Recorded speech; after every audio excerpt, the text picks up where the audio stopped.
Ուրեմն բակտերիոնոթակուր շիճետանյա շիքշա ամրիտան մենք ձեզ հետ քննարկում ենք մի գրված, որտեղ բակտերիոնոթակուրը կամ արիական հոգևոր գիտելիքի մեծ հեղինակություններից մեկը քննարկում է ընդհանուր առմամբ հոգևոր ճանապարհը։ Ես ամեն անգամ սկզբում ստիպված եմ դա կրկնեմ, որ սա մի գիտելիք է, որը ինքը կիրառվելի է անկախ մարդու կրոնական պատկանելությունից, որովհետև իրականում նյութական գիտակցությունը ինքը բոլորի մոտ նույնն է, այդ գիտակցությունից ազատվելու process-ը բոլորի մոտ նույնն է, հոգևոր սեփական հոգևոր էությունը արտնացնելու process-ները նրանք նույնն են, այսինքն այդ ճանապարհը ինքը իրականում մի հատ է։ Այն գաղափարը, որ դեպի Աստված կամ տարբեր ճանապարհներ, դա այդքան էլ ճիշտ գաղափար չի, որովհետև իրականում կախված նրանից, թե հոգևոր գաղափարախոսությունը ինքը ինչ գիտելիք ունի Աստծո մասին, դա խոսում է ընդհանրապես ընդամենը մի գործոնի մասին, որն է այդ գործոնը, որ կա մի հատ ճանապարհ եւ ամեն մի կրոնականության տեսություն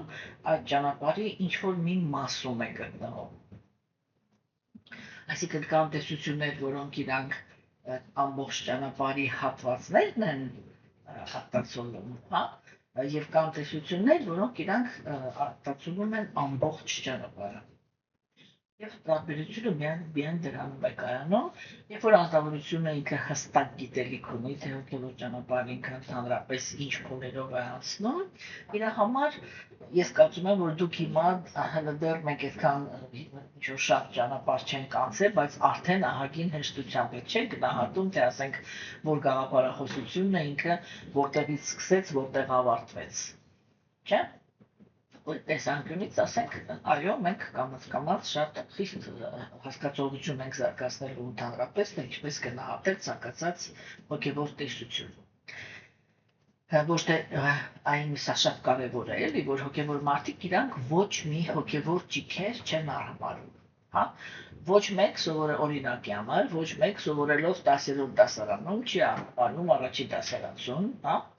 Ոչ մեկի մտքով չի անցնում, որ ինքը առաջի դասարանցու հանդեպ ինչ-որ գոռոզություն ունենա, որովհետև ինքն էլ ժամանակ ա եղել, երբ որ ինքն էլ եղել է առաջի դասարանցի, հա, եւ այդտեղ ոչ գոռոզության, ոչ ինչ-որ ցածրի, ոչ բարձրի թեմա ընդհանրապես չկա։ Կա ընդհանրապես մի թեմա, ով երբ է սկսել։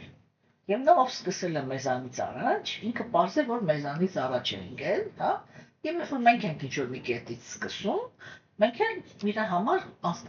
ընդամենը ազնվորություն ենք, որը նոր է սկսել, եւ դրա մեջ ոչ մի գոռոզության ոչ առիթ կա, ոչ թեմա։ Ուրեմն մենք դες հետ հիմա արդեն գտնվում ենք այն տիրույթում, որտեղ քննարկում ենք հոգևոր կյանքը որպես կարգավորիչ սկզբունք։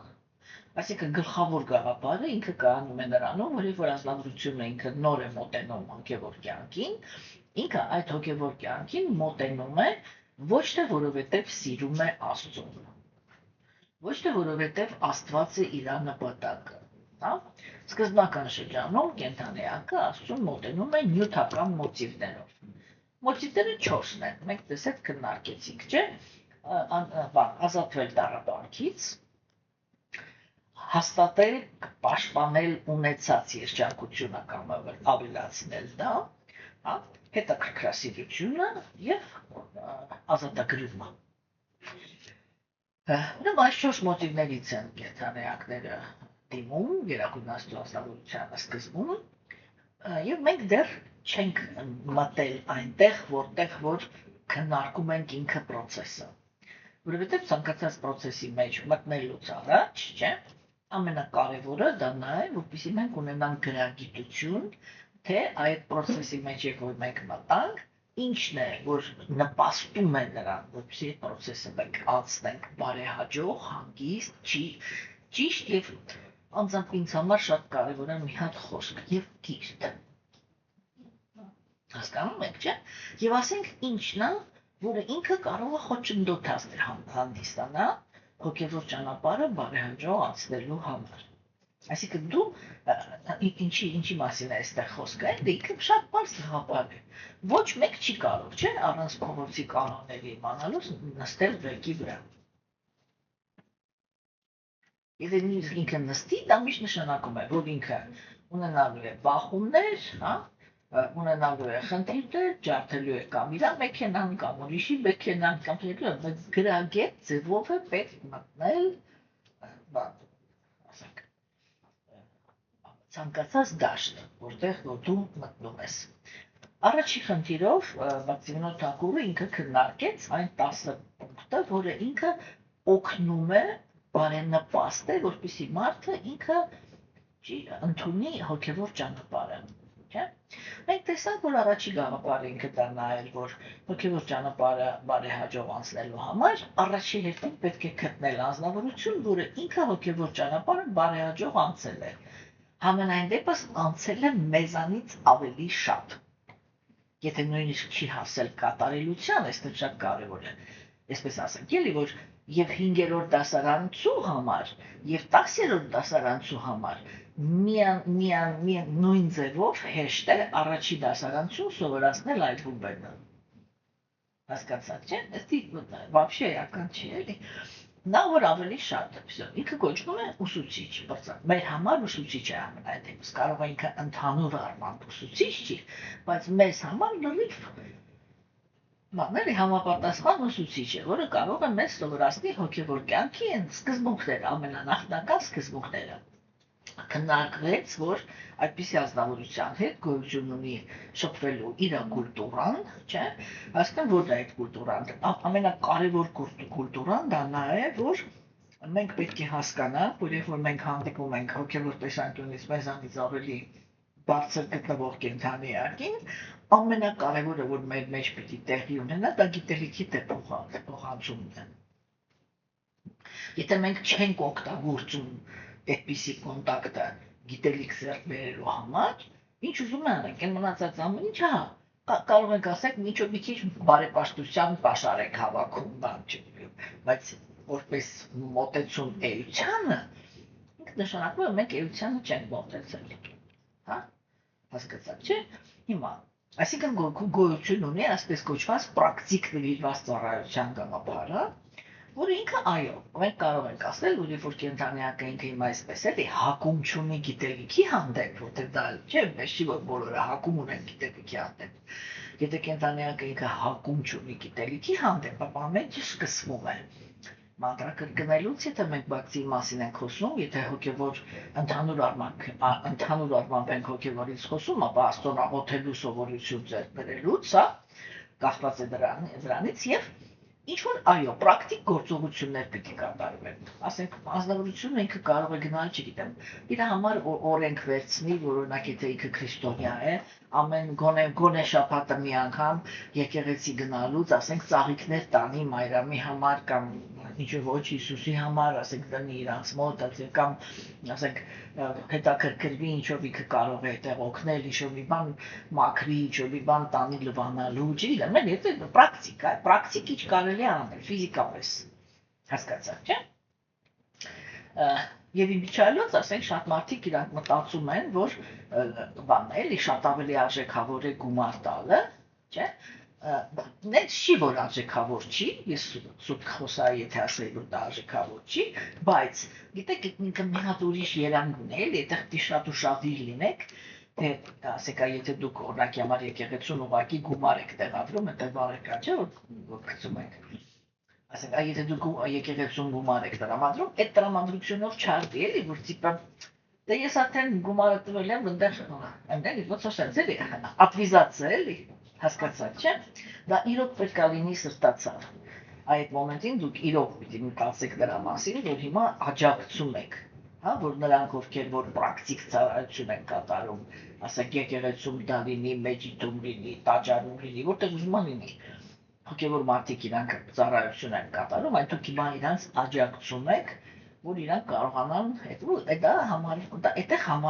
հավաքում եք պաշար։ Երբ որ պաշարը ինքը հավաքվում է, ամենաառաջի հոգևոր բանը, արդյունքը, որ անձնավորությունը ինքը ստանում է, դա տառապանքից ազատվելը չի։ Տառապանքից ազատվելը դա նյութական արդյունքն է հոգևորի։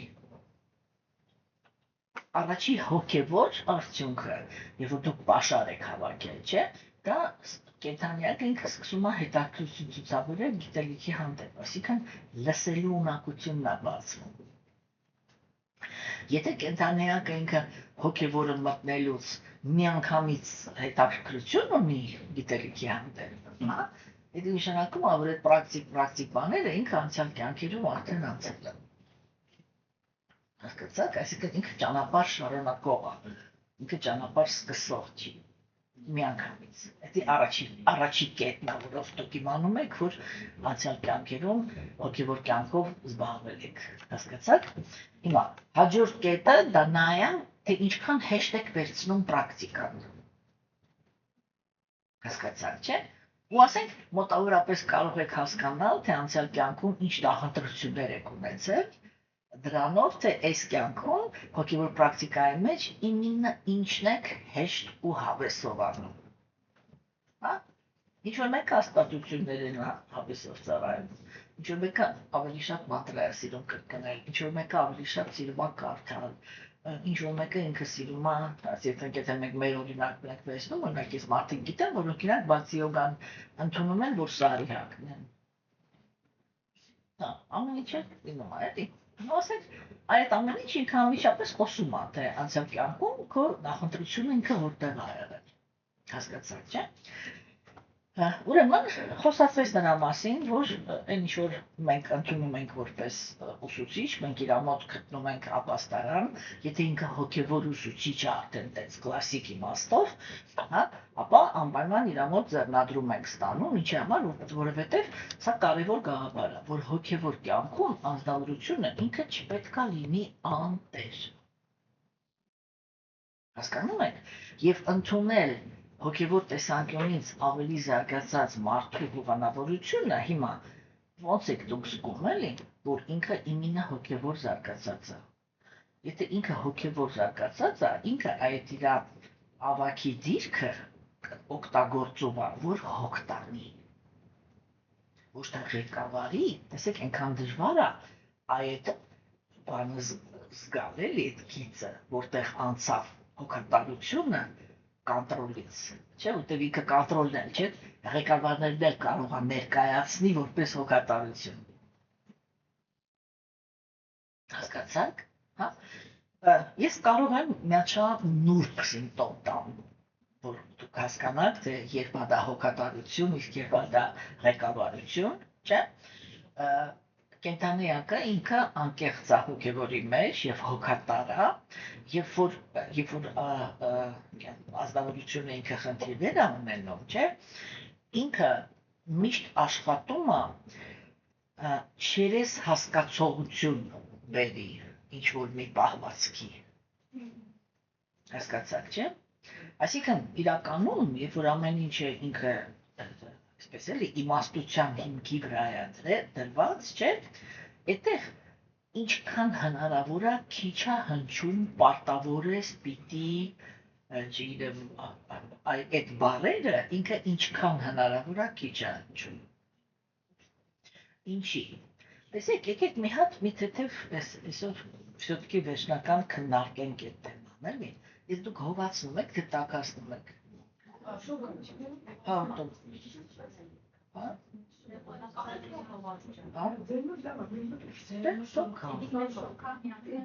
Մեծ տպավորությունը կարող է պարավոր եկեք մի հատ քննարկենք вообще այդ պարտավորես բան պետք է ճիշտը սենց հա էդի երբ է այդ խոսակցությունը առաջանում։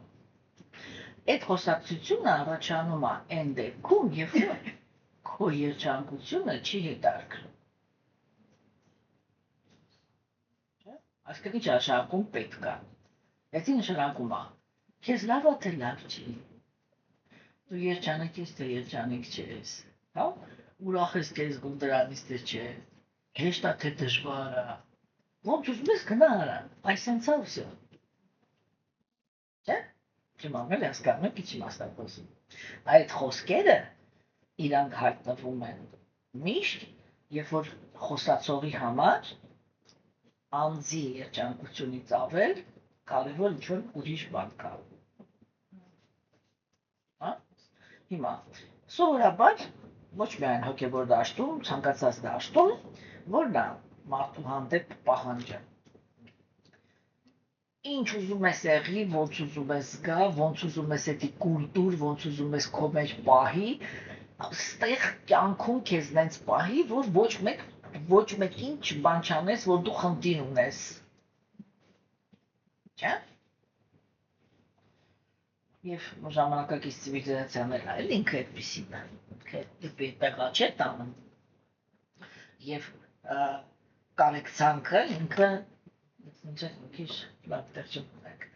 Ոչ, հասկացաք, չէ՞ ինչի մասնա խոսքը։ Իրական ավակը, չէ, դուք միշտ պետք է զգաք, որ ինքը շատ հոգատար է, իմенно թե դու ինչ ես զգում, թե դու ինչ վիճակում ես։ Հա, դե ասենք այն ինչ որ դու եթե նույնիսկ ինչ որ մի բանը պարտավոր ես անես, չէ, բայց եթե դու չես ուզում ու դրա համար դժբախտ ես, ինքը անպայման ճիքերաթափ գործադրելու ենքան, մինչև դու քո վերաբերմունքը այդ ներսին վիճակը կարողանաս փոխես, որ վերջնականում քեզի լավ զգաս։ Հասկանում եք, որովհետև ինչի համար է սա կարևոր։ Որովհետև եթե կենդանեանք ինքը հոգևոր կյանք է գալիս հոգևոր զարգացման համար, չէ՞։ Հոգևոր կյանքում ամենակարևոր բանը դա մշտական երջանիկ լինելն է։ Հիմա տեսեք, երբ որ մենք այդ թեման կպանք, չէ, դա ինքը շատ բարդ թեմա է, այդպես է թեմա չի։ Հատկապես աստվածամեժության դարաշրջանում։ Ինչու՞։ Որովհետև աստվածամեժության դարաշրջանում ծնվում են մեղավոր հոգիներ, որոնցից շատերը իրանք վատ ճակատագիր ունեն, չէ՞։ Բայց երբ որ մենք ինքներս էլ ծնվում ենք այդ դարաշրջանում, մենք այդ դարաշրջանի մեջ կապվածություններ ունենք, չէ՞։ Այսինքն մենք արատավոր ենք, այդքան համեմատած արիացիների էլի, սա որ մենք մտնենք տեսնենք իրանց ստանդարտները բարոյականությամբ, կամաց կհասկանանք էլի, որ ինչ որ մենք իլյուզիա ունենք, որ մենք եսի միջ ենք, մենք իրականում եսի միջ ենք։ Հասկացաք։ Ասենք, ու այնքը տենց է, էլի, որ մենք ինքներս ոնց որ ցածր գուրանների մեջ ենք, եւ դա որովհետեւ դա ստանդարտ է, չէ՞։ Ասենք,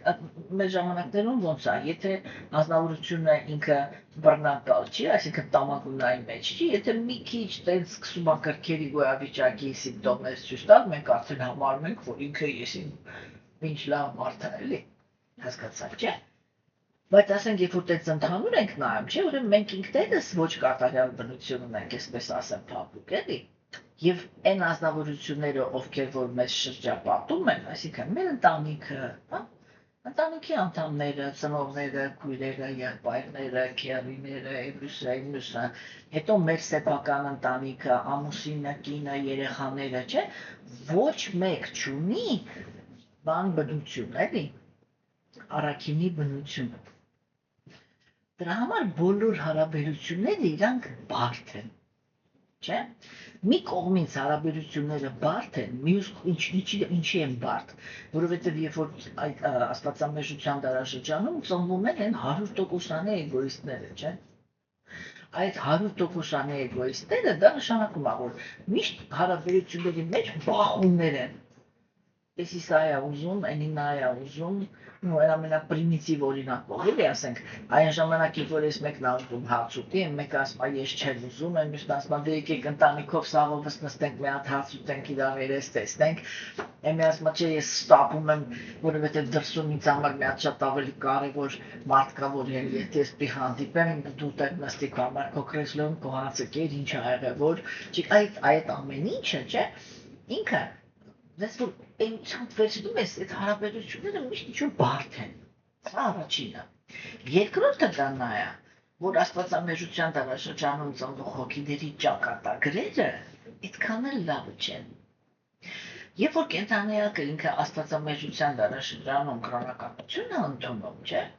ինքը ինքնըստինքյան ոնց որ սենց ինքան հետաքրքիր է այդ մոմենտը, սենց ոնց որ ինքն իրան մտածեն, որ եթե հոգևորը ընդունեցին, ուրեմն իրանց շուրջը պետք է ամեն ինչ դառնա հոգևոր աշխարհ։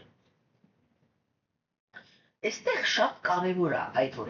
մտնելը, էլի մտնելը ինչի է կարևոր, չէ՞, որտեղ ասենք այդ հոգևոր զարգացում ունեցած մարդիկ, չէ, իրանք այդ են անում, իրանք սկսում են մեզ բացատրել, որ դու պետք է առաջի հերթին տարանջատես այն հանգամանքը, որ դու այն հոգին ես, որը ընդունել ես Աստծո ողորմածությունը եւ հոգևոր ճանապարհ ես կանտել, չէ՞,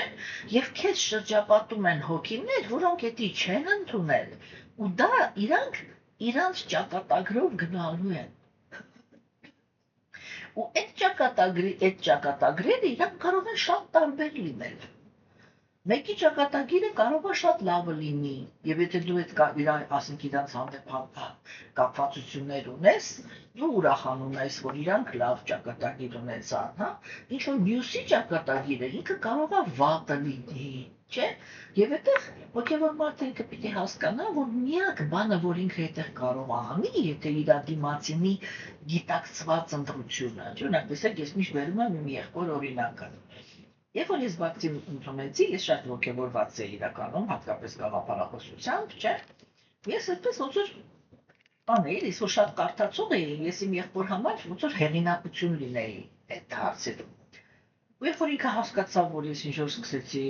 բան, ինչ ախնդավոր ես դառնում, վախ մտավ մեջ։ Բայց այն նոր նստեցի, ասացի, որ դու հասկանաս ես ինչի հետևից եմ գնում։ Մենք սկսեցինք գաղափարախոսությունից խոսալ։ Ինքը ինձի շատ երկար ժամանակ լսում էր, ղերոք լսում էր։ Վերջում ինքը ինձ ասեց, «Իտան ինչ որ դու ասում ես, ես հասկացա դու ինչի հետևից ես գնացել, ինչ որ դու ասում ես, դա բացարձակ ճիշտ է։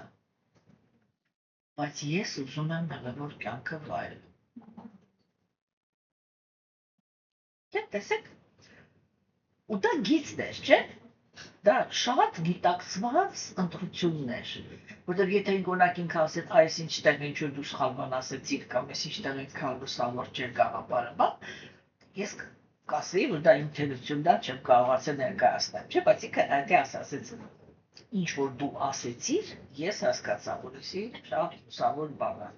հասկացա, այսինքն ինքը ուզեց ասեց, ես քեզ չեմ խանգարելու, վсё, դու մեզ գնա այդ ճանապարհով, բայց ես հա, ոնց որ ասենք, հետագայում իմ կեսրարը այդպես ասեց, ինքը Բարգավատամը, ամուսինս թարգմանում էր հայերեն, առաջի երկը թարգմանեց, հետո դրանից հետո պարզվեց, որ ոչ մեկին պետք չի, եւ ինքը կանոնեցրեց այդ process-ը, բայց երբ որ ինքը թարգմանում էր, իր հայրը ինքը բանաստեղծ էր եւ շատ լավ տիրապետում էր հայերենին, Իսահակյանի աշակերտն ա եղել, ու ինքն էր բանանում էլի, խմբագրում։ Ու մենք այդպես առաջի երկը որ վերջացրեց, բան, ես նստած խոսում էինք, ասեցա, դե վсё, դու արդեն հոգևոր ճանապարհ կան, տեսել ես կյանքում ու դե Բարգավատով ես էլ ռեդակցիա արես դեպքա։ Չի, ասես ոչ ասես ինձ։ Ասի բարի չես ուզում։ Երկու կյանք գնամ դրախտ, հետո հոգևորով զբաղվեմ։ Հասկացաք, չէ՞։ Այսինքն ամեն կենթանի եք, ինքը ունի իր ընտրությունը։ Հասկանում եք, չէ՞։ Եվ ասենք, այո, իսկ կան ազնվորություններ, որ հակառակը, իրանք շատ վատ են վերաբերվում հոգևոր կյանքին։ Հիմա մենակ բացի մասին չեն խոսում։ Քրիստոնեության մեջ էլ, չէ՞, հենց որ մարդը ինքը մի քիչ ուզում է լուրջ զբաղվի քրիստոնեությամբ, իրանք միանգամից ասում են դառնում ես աղանդավոր։ Հա։ Պիտակավորում են ու դուրս գցում հարաբերությունների մեջից, կամ պայքարում, որ հետ բերեն որ բանաձևին, ձևական կրոնի։ Եղի մեր նման արատավոր, խմի, ծխի, աղջիկներ խաղացրու, մեզ արա, ու գնաց եկեղեցի մոմ վառել, հավատացյալը դա է, այ քրիստոնյանն է դա։ Հա, չէ, լուրջ եմ ասում, սխալ եմ ասում։ Հենց ով փորձում է գնա էության հետևից, եթե 2 օր իրար հետևից ավետարանը տեսնում են ձեռքում, ասում են, չկարող է աղանդավոր ես դարձել։ Հասկանում եք ինչքան ծիծաղալու է այդ ամեն ինչը, եթե այդքան տխուր չլներ։ Չէ՞։ Ուրեմն մենք պետք է հասկանանք, որ երբ որ աստվածամեժության դարաշրջանում մարդը ինքը հոգևոր կյանք է ընդունում, իր շրջապատի կենդանիները պահպանում են իրանց ընտրությունները, իրանց ճակատագրերը։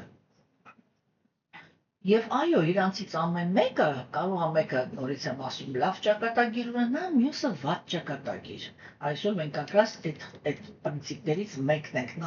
նայելու, որ նվիրալ ինքը պիտի կարող հոգևոր մարդը ինքը պետք է կարողանա հավասարակշռություն ունենա, այնտեղ որտեղ որ իրականացվում է իր մտերիմների ճակատագրերը։ Հակառակը հասկանում եք, հոգևոր մարդը հենց դրանով պիտի տարբերվի։ Որ այս սովորական մարդը, որ ինքը մտածում է մի անգամ ծնվել են, մի անգամ մահանում են, կարևորը վայրքն է, այստեղ կապված եմ, վայ ինչի կորցրեցի, վայ ինչի, սենց ինքը իրավունք ունի հիստերիկաների մեջ ընկնի, ողբի մեջ ընկնի, պատիժի միշտ տառապանքների մեջ ընկնի, բայց այն անձնավորությունը, որը ինքը լուրջ հասկացել է, որ կա օրինակ վերածնունդը, որ մահ չկա իրականում, որ ուղղակի անձնավորությունը իր ճանապարհով գնաց, իր ընտրություններով, իր ճակատագրի համար պատասխանատու լինելով, չէ՞, եւ դա կարող է արտահայտվի նույնիսկ ամենածանր իրավիճակներով, այսինքն որ մարդը ինքը կարող է շուտ մահանալ։ Եվ դա իր ճակատագիրն է, քո կրոնականության հետ, դա ոչ մի կապ չունի։ Աստծո վերաբերմունքը քո հանդեպ կապ չունի նրա հետ, որ նրա ճակատագիրը մահանալն էր։ Հասկանում եք, մենք սովորենք դա իրարից անջատենք, բայց որովհետև մենք կապված ենք, չէ՞, եթե հանկարծ այդտեղ գտնում ենք, մենք գալիս ենք Աստծուն ասում ենք, «Էս ինչ արդարություններ քո արդարությունը, որ ես քեզ հավատում եմ, իսկ ասենք չգիտեմ, ինձ համար մտերիմ մարդը հեռացավ, կամ ինձ համար մտերիմ մարդը մահացավ»։ Հասկանում եք։ Բայց մենք երբեք չենք մտածում, որ օրինակ ասենք, եթե օրինակի համար, օրինակ ես կրոն ընդունեցի, ասենք ինչ որ մեկը ինքը ասեց, չէ, գիտես, ես ուզում եմ վայելեմ, ու այդ սկզբունքները ինչ որ դու ես ասում, ես իցերի մարդու հետ չեմ ուզում ապրեմ։ Ինքը թողեց հեռացավ։ Հա։ Հիմա, անգիր ջան, եթե դու էլ էիր վայել կուզում, կրոնը ինչ նման էիր ընդունում։ Եթե քեզ այդ է հետաքրքիր, կրոնից հրաժարվի, գնա ասա, բայ չէ, սպասի, я с тобой։ Չէ՞։ Հիմա, իսկ եթե Աստված քո խաթրն ենց անի, որ այդ անձնավորությունը ստիպված քո մոտ մնա, որ դու քեզի լավ զգաս, դա եղա, որ ինքը բռնություն կատարեց ուրիշի կամքի վրա։ Այսինքն մենք միշտ հոգևոր կյանքի սկզբում Աստծուց մի բան ենք սպասում, որ ինքը աշխարհը բռնաբարի տենց, ոնց որ մեր կապվածություններն են ուզում։ Հասկանում եք, ուրիշ ոչ մի բան չենք անում։ Միակ ակնկալիքը դա է, հա? Եվ դրա համար շատ կարևոր այդ հոգևոր, ինչի է կարևոր էլի մի հենց սկզբից հոգևոր ուսուցիչ ունենալը, որտեղ հոգևոր ուսուցիչը այդ ամեն ինչից ազատ է։ Ու ինքը քեզ ճիշտ տրամադրությունների վրա է տնի,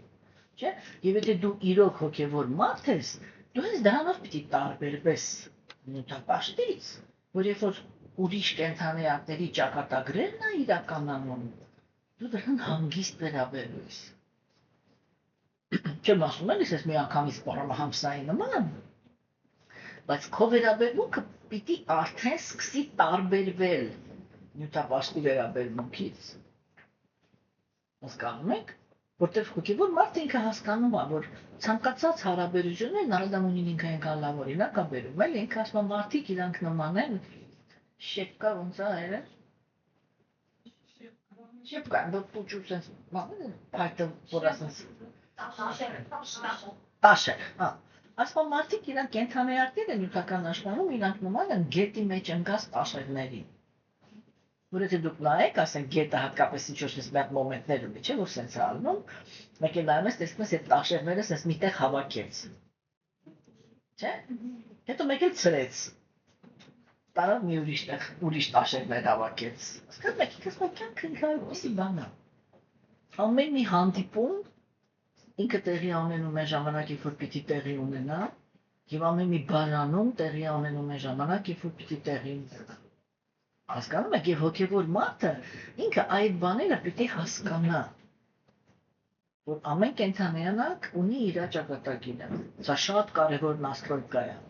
որտեվ ինչի համար, որտեվ եթե մարդը ինքը Այդ ակնկալիքով է գալի, որ գերագույն աստվածնավորությունը ինքը անարդարության դաշտ ամտնելու, որպեսի քո կապվածությունները բավարարի, այդպիսի բանաձև գոյություն չունի։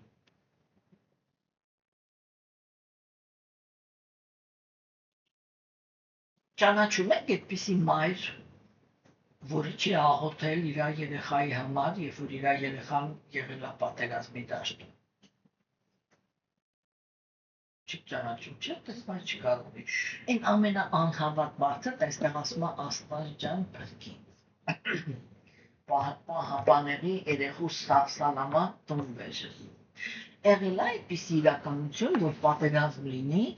բոլոր մայրերը աղոթում են, ու սենց ոչ մեկ չի մահանում, բոլորը վերադառնում են տուն։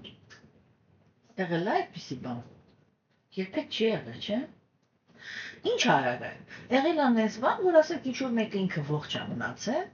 ինչ-որ մեկը նույնիսկ եկել է և հեքիաթներ ա պատմել, թե ինչպիսի հրաշքներով ա ընդհանրապես կենդանի մնացել,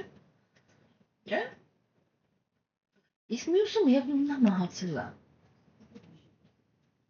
Հիմա աղոթքները տեղ ամենակարևորը։ Հետաքրքիր չէ, բայց ինչը գործեց այդտեղ։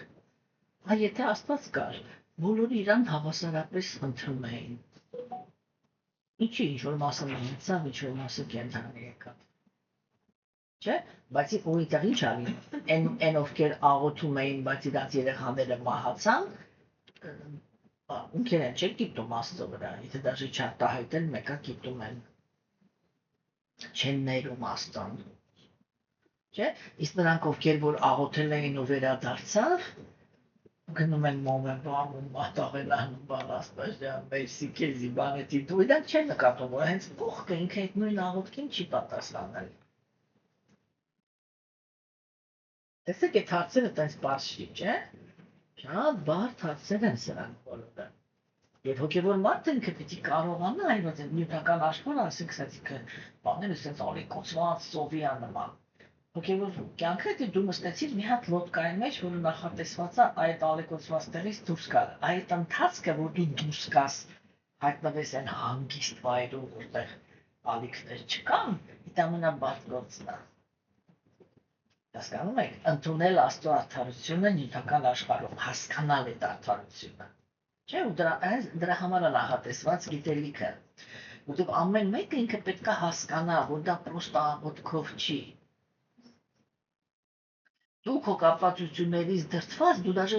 իրականում դու ոչ էլ պատկերացնում ես, դու ում համար ես աղոթում։ Դու չգիտես այդ կենդանիակը իր անցյալ կյանքերում ինչեր արել, ասենք հիմա իր ընտրությունները ինչ են, ինքը այդ ընտրությունների մեջ ինչի է արժանի, որտեղ եթե դու կապված ես, դա նշանակում է դու չես կարողանում վերաբերվել արդար։ Իսկ Աստված ինքը երբեք արդարության պլատֆորմայից չի գնում։ Հասկանում եք։ Ու դրա համար այդտեղ ամեն մի կետում, եթե մենք այդ վերածննդի գաղափարը հասկացել ենք, դա նշանակում է, որ ամեն մի կետում մենք կարողանում ենք այդի տարանջատենք, պատրաստ լինենք դրան, որ ամեն կենդանիակ, որը մեր կողքն է գտնվում, անկախ նրանից մենք իրան սիրում ենք, թե չենք սիրում, ինքը իր օրակ եւ հակառակը, չէ՞, դու կարող ես ինչ-որ մեկին ատեք, ասես մահ խնդրեք այդ մարդու համար, այդ մարդը ձերինադու 100 տարի ապրի։ Հա խնդրեք։ Ինչքան խնդրեք, այնքան գալու է ձեր աչքերի մեջ, այ ասի ես քույնադու 100 տարի ապրելու եմ, ու ամենահետաքրքիրն է, որ ու ապրի։ Թեկուզ օբյեկտիվորեն սեքս սատանա է։ Չէ՞, ու ինչ այդտեղ հոգևոր մարդը ինչ ասում, չհասկացա ասում։ Այս մարդը որ ոտից գլուխ այլանդակություն է, ինչի է 100 տարի ապրում։ Այս մարդը որ լավ մարդ էր, ինչի 60 տարեկանում ինձ ստացավ, ֆիֆակ ստացավ գնացել։ Որովհետև աստվածամերժության դարաշրջանն է։ Ու զգայունները իրանք չեն դիմանում։ Հասկանում եք։ Այդ մեր սովորական լեզվով ասած, բարի մարդիկ իրանք չեն դիման։ Ոչ ստի քանակությանը, ոչ դաշանության քանակությանը։ Հա? Ոչ անարդարության քանակությանը, չեն դիմանում։ Իսկ եթե ինքը հենց այս դարաշրջանի ապրողը, ինքը հաճույք է ստանում, որ կա սուտը, որտեղ հենց ինքն է առաջի խափողը, ինքը հաճույք է ստանում, որ կա անարդարությունը, որտեղ դա իրան է հնարավորություն տալի, որ ինքը անարդար լինի ու հաղթողը լինի, հասկանում եք, դրա համար իրանք երկար են ապրում։ Հասկացաք։ Հիմա հոգևոր մարդը ինքը կարող է երկար ապրի, ի տարբերություն սովորական մարդու, որը եթե ինքը բարի է, սովորական մարդը ինքը խոցելի է։ Այդ բանցիդի հաշվի, որտեղ ինքը գիտելիք ունի, ինքը գիտելիք է ձեռք բերում, ինքը շատ լավ հասկանում է այս կյանքը, ինքը ոնց է ընդհանրապես ընթանում, ինչի մասին է խոսքը։ Այս առաջին աստրոյկաները իրանք շատ կարևոր են, չէ՞։ Հիմա ուրեմն երկրորդ հարցը, որը ինքը շատ կարևոր էր, դա կայանում էր նրանում, որ երբ որ ազնվորությունը ինքը մոտենում է հոգևոր կյանքին, ինքը պետք է շատ լուրջ մոտենա դրան, որ հոգևոր կյանքը ինքը ժամանակ է ուզում։ Հա, եւ այդ է, որ այդ ժամանակը ինքը միշտ ելնում է նրա հաշվին, որ կենդանիակը ինքը իր վայելքներն է սխմում, որտեղ պարտականությունները չի կարող սխմել։ Չէ՞։ Օրինակի համար ասենք, ինքը չի կարող, եթե ինքը կին է, այստեղ բոլորս կանայք ենք, դրա համար կանացի օրինակներ բերեմ, էլի, չէ՞, եթե մենք ասում ենք տան կինենք, որ մի տան կինը կարող է գահասի, հատկապես հայ տղամարդուն, հա, գահասի, գիտես, ես վաղվանից օրու մեջ եմ ճաշեպելու, որովհետև ուզում եմ հոգևորով զբաղվեմ, ու այն օրու մեջ ուզում եմ ժամանակ ունենամ, որ կարդամ։ Պատկերացնեք դες բան, չէ՞։ Պարտականություն ինչ չի, կամ ասենք փոքր երեխային ասի չէ, ես իրան 3 օրը մեկ եմ փոխելու,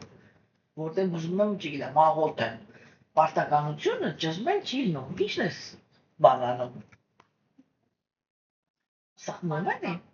Այն որտեղ դու պետք է հանգստանայիր, վայելեիր, չման միջավ, դե պրոստը դիվանի վրա նստած սերիալ նայեիր, չէ՞։ Այդ ես ասում, այդ ինչ եմ անելու հոգևորով եմ զբաղվել։ Ուրեմն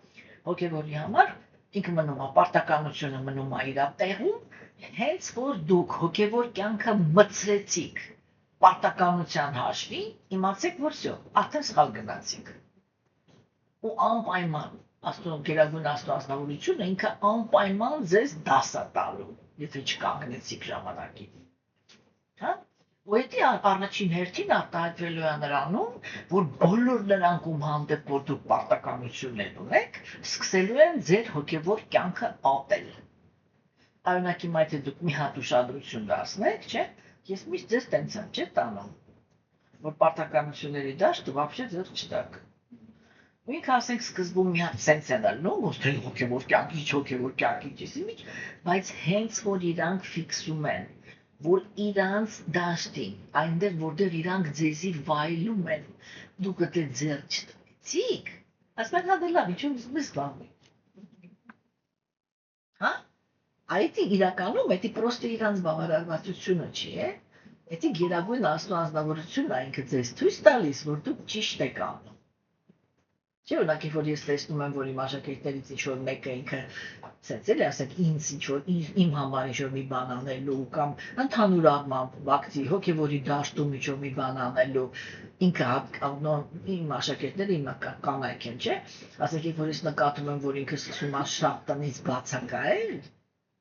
ես միանգամից անհանգստանում եմ։ Իմ բոլոր աշակերտները գիտեն, որ ես միանգամից մոտենում եմ նկատողություն եմ անում, ասում եմ դու համա անում ես։ Ու եթե քո ամուսինն է ինքը քեզանից դժգոհ լինի, ինքը կլինի ճիշտ։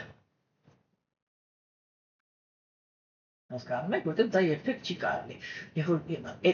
այդ էս պարտականություններից հրաժարվելը, օրինակ կնոջ համար դա նշանակում է ես դարձա տղամարդ։ Որտեղ կնոջ բանը դարբան նախասահմանումը դա ընտանիքին ծառայելն է։ Եվ որ ես միակես տղամարդկային կամքով մտա ասեցի, ես սենց եմ անելու, շո, ես դարձրեցի կին։ Հասկանում եք, այդ բաները ինքը պետք է շատ լուրջ բանալի եւ երբեք չի կարելի գլխավոր սկզբունքը սա է։ Այո, առաջի քայլով կարևոր է հոգևոր կյանքը կարողանալ հոգևորի համար ժամանակ տրամադրել, չէ՞։ Հիմա հոգևոր կյանքը ինքը նման է քարին։ Հիմա ես եթե այսի, օրինակ այս ինքը ջրից ծանր է, չէ՞։ Այսա որ գցեմ ստեղ։ Բաժակը կարող է այսի դուրս գցի։ Չի կարող, չէ՞։ Այդ հոգևորը ինքը նման է այդ քարի։ Քարը ինքը միշտ ջրից ծանր է։ Հոգևորը միշտ հաղթում է նետականին։ Հա, բայց դրա համար ժամանակ է պետք։ Ես որ այդ քարը գցում եմ, հետո այդ քարը ինքը իրան այդ ջրի մեջից հանում է ինչ որ պետք է իրան, որպեսզի ինքը տեղավորվի այդ ջրի մեջ։ Հա, եթե ջուրը ինքը միջև վերջը կթափի, եթե կիսատը կբարձանա, հա, բայց քարը մեկը կանգնելու է։ Դրա համար այդ սկզբունքն է, որ դուք մտցնում եք այնքան, ինչքան որ այդ պահին կարող եք մտցնել։ Այնպես, որ ոչ մի բան տեղից չշարժեք։ Այս այ իմաստությունը, չի կարելի ջիմ վրա նստել գալու մեկերով։ Всё, ես վաղվանից բան դուք սաղը դառնում եք բուսակեր, ես էլ օրեկան 2 ժամից ի վաբշե չմոտենակ ես մատրեմ կրկնելու ես իմիջ, հետո մեկ են մատը նայում է, տեսնում է դու իրան ասեցի, որ դու օրվա մեջ, ուրեմն 10 ժամ քնելու ես, 8 ժամ աշխատելու ես, 2 ժամ զբաղվելու, 3 ժամ զբաղվելու ես հոգևոր կյանքում, ինքս հաշվել ասա չհասկացա։ Բա հա ու ինքս մականերս ես գնամ, գալիս գնամ մեզ մեկի մոտ, որը այդ 2 ժամը ինձ անվիրում։ Չէ՞։ Ու դա նորմալ է։ Դրա համար այնքը մի քիչ, ասում մի կաթի կաթասնում եք։ Իրանք մի հատ սենց են ելնում։ Հետո այդ մի կաթիլը զգում են, որ դեռ ոչ մի բան չարեց։ Հետո սենց կամած օրինակ ասենք ես աշակերտներ ունեմ, որ ասենք մի 10 տարի սրանից առաջ իրանք որ մտածում էին, որ կարելի է, որ հանկարծ այնց լինի, որ իրանց ամուսինները իրանց թողնեն, որ իրանք գնան ինչ-որ հատկաց տանսեն, բաբայրեր, ասում չեմ ատոջա, չկարա դաժե, заикнуться даже не можем, էլի, հասկանում եք, չէ, ու այդ առաջի անգամ, երբ որ բոլորի ամուսինները համաձայնվեցին, մենք ստեղ քեֆ էինք անում, բան էինք անում, որ էսի չհրաշքեր, բոլորս բաց տվեցին, հասկացաք, չէ։ Հետո ժամանակ անցնում, հասկանում եք, իրանք ընտելանում են հոգևորի ներկայությանը, հատկապես երբ որ տեսնում են, որ էդի ինքը ոչ մի բանի վրա վատ կերպով չի ազդել։ Հա? Իրանց համար, իրանք ստանում են մի հատ շատ լուրջ փոփոխություն։ Էդի նա, որ դուք դարձել եք ավելի հավասարակշիռ։ Շատ բաների վրա ընդհանրապես էլ, ասենք, նենց շուրջ ռեակցիա չեք տալի, երբ որ էգոիստ եք։ Որտեղ էգոիստի համար, սա ինչի է ստեղ։ Всё, այսօր կռվեցինք նենց, որ իրանք վաղը իրար չեք բարել։ Ինչի, որտեղ այսի դու դստեղ ես դրել, ես ուզում ես տեղ աններ, всё։ Չէ, այդ մելոչնությունը ինքը դուրս է գալի ոգևոր մարդու մեջից։ Դրական միշտ, տեխնիկան ինքը միշտ տենց է, ասես կաթիլ, հանգիստ։ Երբ որ դուք առաջի կաթիլը գցեցիք, չէ, ինքը հոսք է։ Երբ որ Տեր-Շիտնիշտան ես Աստված, երբ որ ինքը տեսնում է, որ դու առաջի կաթիլը հոգևոր կյանքի գցեցիր, քո կյանքի քսես կամաց այդ կաթիլը դարձնում է մի փոքր լուժա, հետո մի քիչ ավելի ամեծացնում, մինչև ամբողջ տեղը կգրավի։ Հասկանում եք։ Այս այ որ ասեմ, ու ինքը տենց կամաց մտնում է, սա շատ կարևոր բան է։ Հետո մենք տեսանք, որ շատ կարևոր է վերաբերմունքը սրբությունների հանդեպ, չէ՞։ Եվ անցանք, թե իսկ ինչն է, որը արգելված է։ Այսինքն սկզբում մենք քննարկեցինք ինչն է, որ օգնում է, որ դու բակտին հոգևոր կյանքը վերցնես։ Ու հիմա նորից մի հատ մի քիչ ուրիշ տեսակետից նայեցինք դրա, չէ՞։ Երկրորդ խնդիրը դա է, որ ինչն է ոչ բարենպաստ բակտի համար, հոգևոր կյանքի համար, չէ՞։ Եվ մենք ասեցինք, որ ամենաառաջի եւ ամենաանբարենպաստ, ամենավտանգավոր բանը հոգևոր կյանքում դա հոգևոր մարդկանց եւ գերագույն աստվածավորությանը եւ սրբությունները վիրավորելն է։ Չէ՞։ Ուրեմն, խնդիր համար առաջի ոչ մի հոգևոր մարդ իր մեջ երբեք ոչ մի պարագայում չպիտի վիրավորական վարվի ոչ մի սուրբ գրվածքի հետ։ Ոչ երբեք։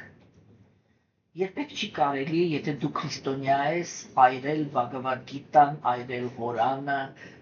այրել, չգիտեմ ինչը, երբեք չի կարելի անհարգալից վերաբերվել, գցել բան, աղբի, աման, զուգարանում օգտագործել, եսի միջ այդ ամեն ինչ իրանք ահավոր վիրավորանքներ են հասցված սրբություններին, հա? Երբեք չի կարելի վիրավորական վերաբերվել ուրիշի հավատին։ Գիտեք, ոնց Բաքսիմնոն Տանկուրը ինքը մի հատ ինքան լավ տրամադրություն ասում, էլի։ Ինքը ասում է, երբ որ Աստծո նվիրյալը ինքը անցնում է այնպիսի մի վայրով, որտեղ ուրիշ ձև են խոնարհվում Աստծուն, ինքը իր մեջ մտածում ասում է, այս մարդիկ խոնարհվում են այդ նույն Աստծուն, որին խոնարհվում եմ ես։ Ուղղակի ինձ համար անսովոր ձևով։ Շո։ Ինձ համար անսովոր ձևով։ Ու դա չի կարող լինի թշնամանքի հիմք, հասկանում եք, եթե թշնամանքը ինքը լինում է, մենք միանգամից հասկանում ենք, սա երկու աղանդներ են, հոգևորի հետ ոչ մի կապ չունեն, հասկացաք, չէ, որովհետև իրականում, եթե ամեն ինչի իրական հոգևորը, ինքը դառնում է մի դաշտ, իրական հոգևոր մարդիկ իրենք լինում են իրար հետ, դա իժող տարբերմաններ, դա նյութական դաշտապացավ, հա, երկրորդը դա այն էր, որ ինչ չի կարելի անել, չի կարելի չափից ավել, որ անբարենպաստ է, ոչ թե չի կարելի, որտեղ ազատությունը ինքը միշտ մնում է։ Մենք պետք է պրոստը գիտակցենք ինչն է անբարենպաստ։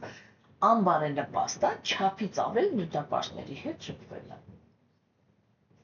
Տեսեք, այս կետը մենք անցյալ անգամ քննարկեցինք, չէ՞,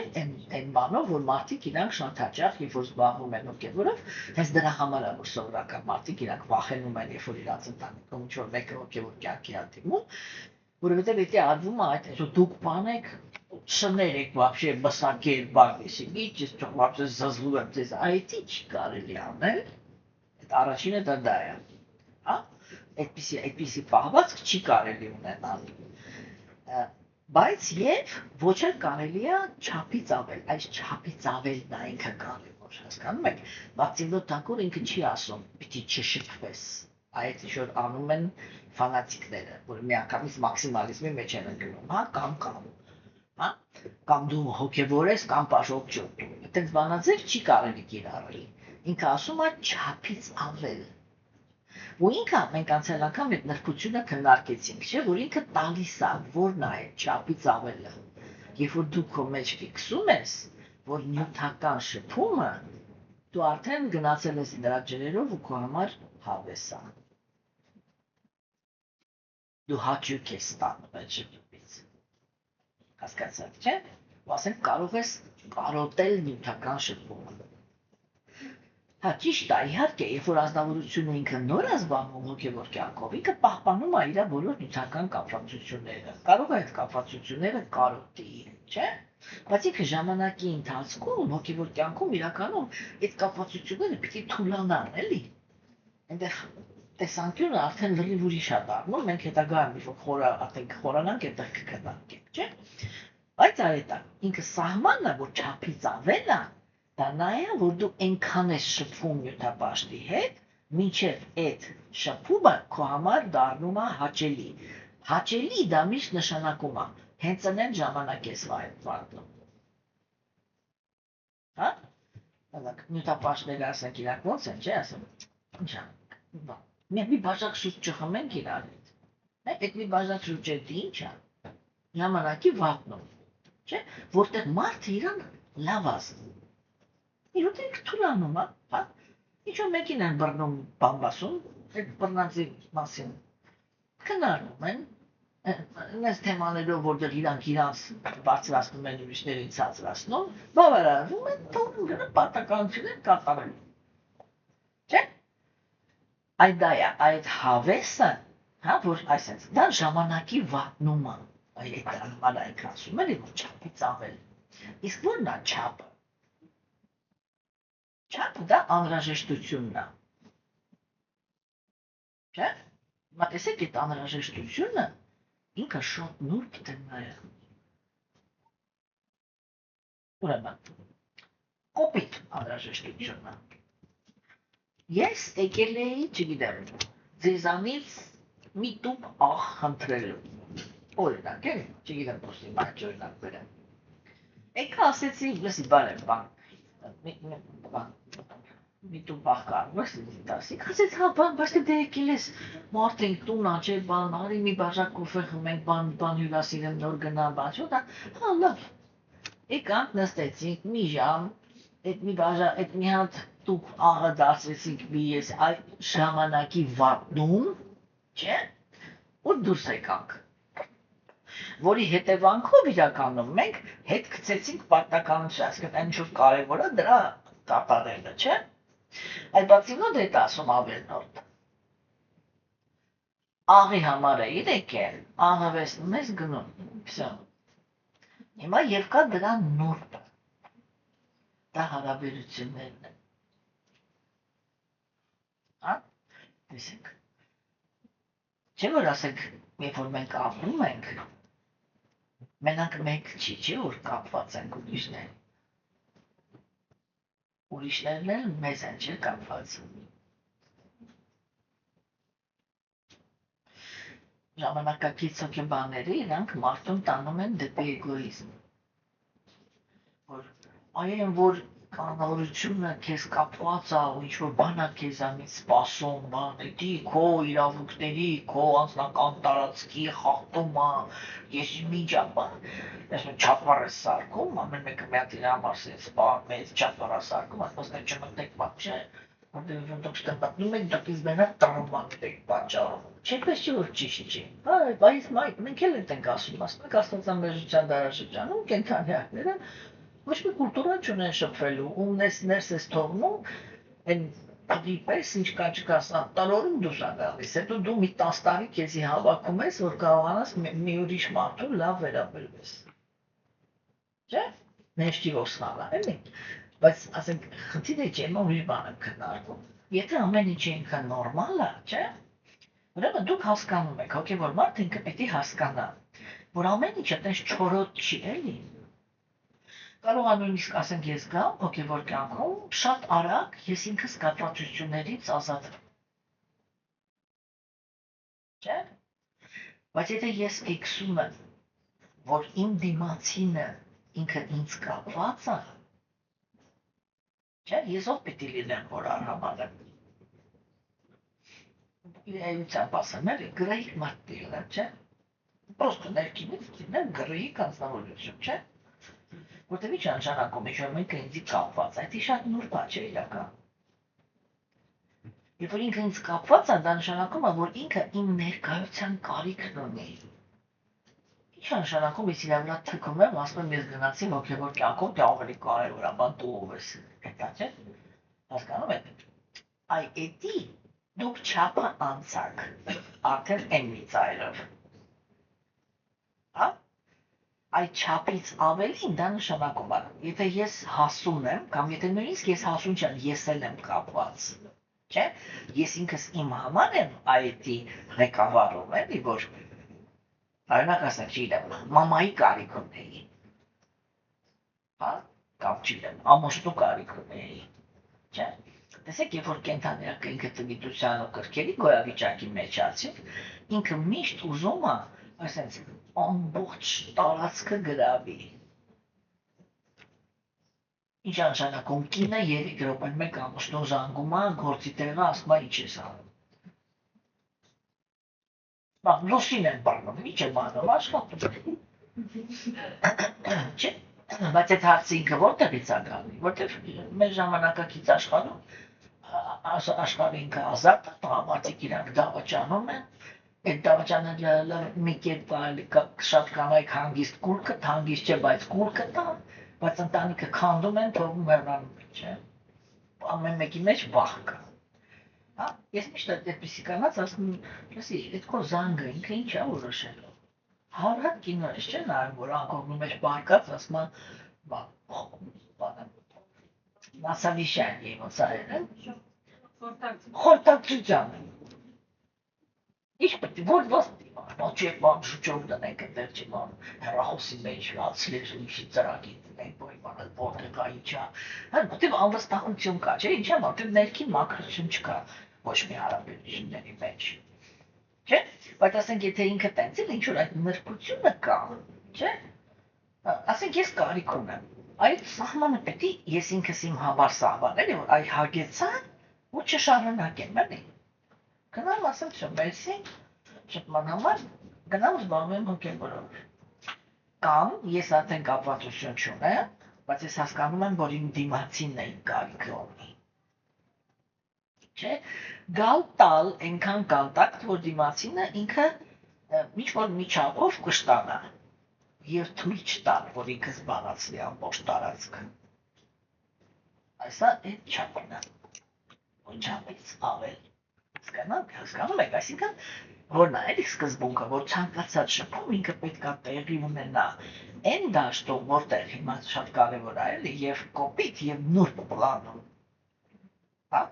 որտեղ մարդիկ իրանք եթե չեն կարողանում կոպիտ դաշտում ձեզի ներգրավեն, իրանք փորձում են նուրբ դաշտում ձեզ ստիպեն, որ դուք ավելի շատ մտածեք իրանց մասին, շատ են կոպտացնում, քան Աստծո։ Հա, մտածի, որ ես հիվանդ եմ, մտածի, որ ես սոված եմ, մտածի, որ ես իր կարիքը, եթե դու չգաս, ես չեմ կարա այս բաժակը բարձրացնել, այ իրանք ձևացնում են, որ իրանք թույլ են, հիվանդ են, տկար են, չգիտեմ, ինչի համար,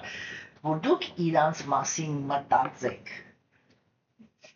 Եթե էներգետիկ պատվիտկա է, էլի, վամպիրություն են անում կոպիտ ասած, հասկանում եք, ուրեմն այդ չափերը միշտ պետք է պահել։ Հասկացաք, չէ, և կոպիտ և նուրբ դաշտում, այսինքն ոչ կարելի է լրիվ կոպտել, ոչ էլ կարելի է թույլ տալ, որ հիմա էլ ինքը քեզ գրավի տվի։ Հասկացաք, չէ։ Ու ասենք ամեն անգամ, երբ որ փորձ է կատարվում այդ սահմանը անցնել, որ արդեն ձեր մեջ այն տարածքը գրավեն, որը պետք է լինի հոգևորին է, իրանց պետք է կանգնացնել, ոչ թե կոպտել, բայց կանգնացնել։ Հասկացաք, չէ։ То есть заставить пространство духовное надо бороться. Но не так. Понимаете, а так мягко. Հասկացաք, չէ։ Հիմա հաջորդ խնդիրը ես չեմ հիշում, մենք շատ աշակերտներ ընդունել նայեցինք։ Ուրեմն հաջորդ պունկտը, որը ինքը շատ անբար է նպաստ, դա շատ աշակերտներ ընդունելն է։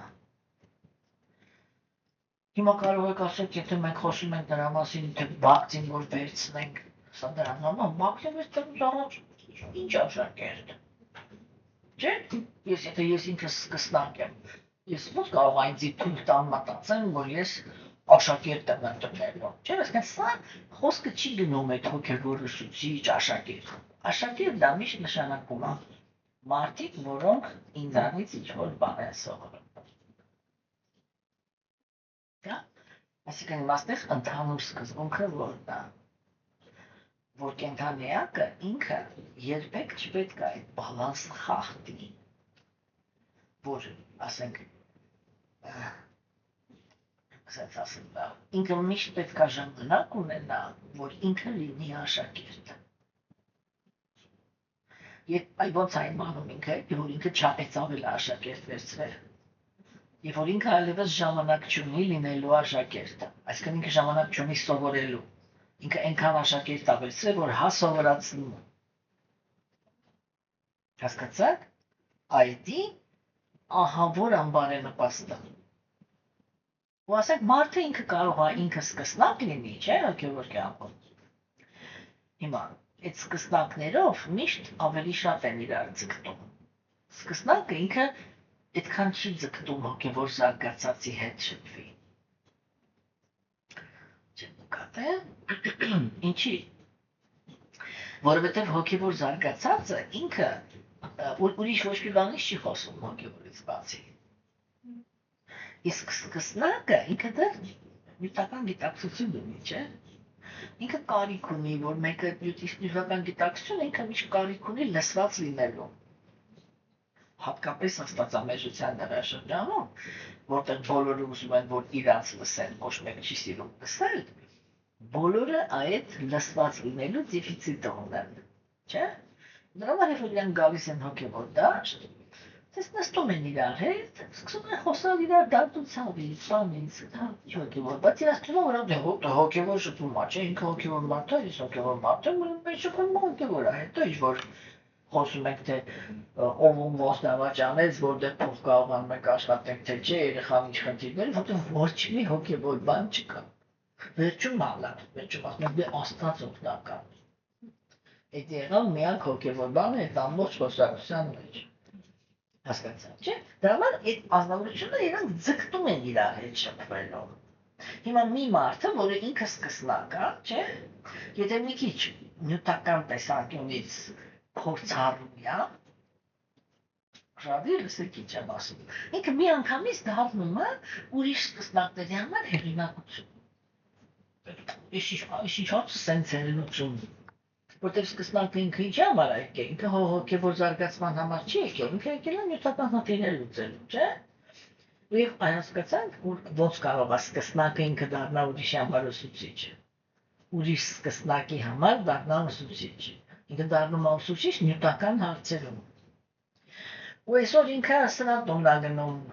շփվելու, որ իր նյութական հարցերը լուծի, այսօր դրա տուն է գնում, այսօր սա ամբողջ օրը մեկ հեռախոսով խոսում, մեկ սրա տուն է գնում, մեկ էսի ինչ անում, որ ասում են, բայ էսի ինչ անեմ, բայերի ոնց անեմ։